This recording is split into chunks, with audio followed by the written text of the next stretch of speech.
let's talk about a different aspect of the study, and I sort of want to broaden it a little bit here, and ask you if your findings are unique to New York, or if your study is some sort of outlier. Have other studies also shown that prevailing wage laws increase the cost of these projects?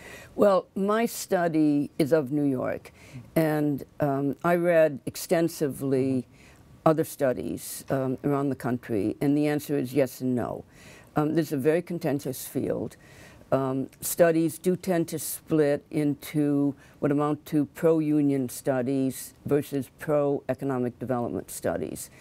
And if you delve into this literature, you'll see, serious debates about multiple regression analysis and variables and what you can and cannot test.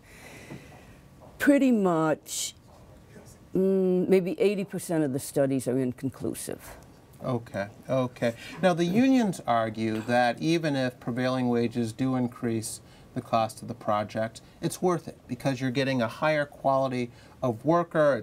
You're more likely to have your project finish on schedule.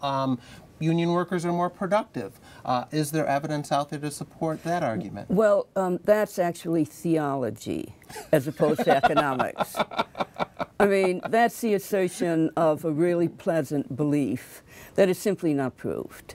And of course, the journal said there were all these reports out there showing this, but didn't cite a single one.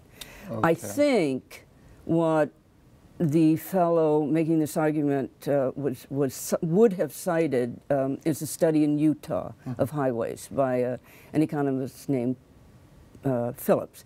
But can we just cut to the chase here? Right, we're talking hiring all these workers on public projects, paying them twice the market rate, plus these very substantial benefits.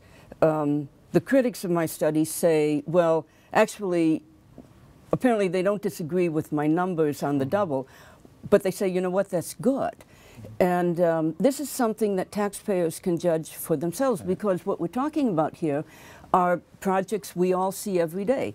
Highway crews in New York State, street crews on Amsterdam Avenue, MTA capital reconstruction. So you see these workers, you see the crews, you see what they do, you follow these issues in the newspapers. You can come to a pretty good conclusion, I think, about whether or not you think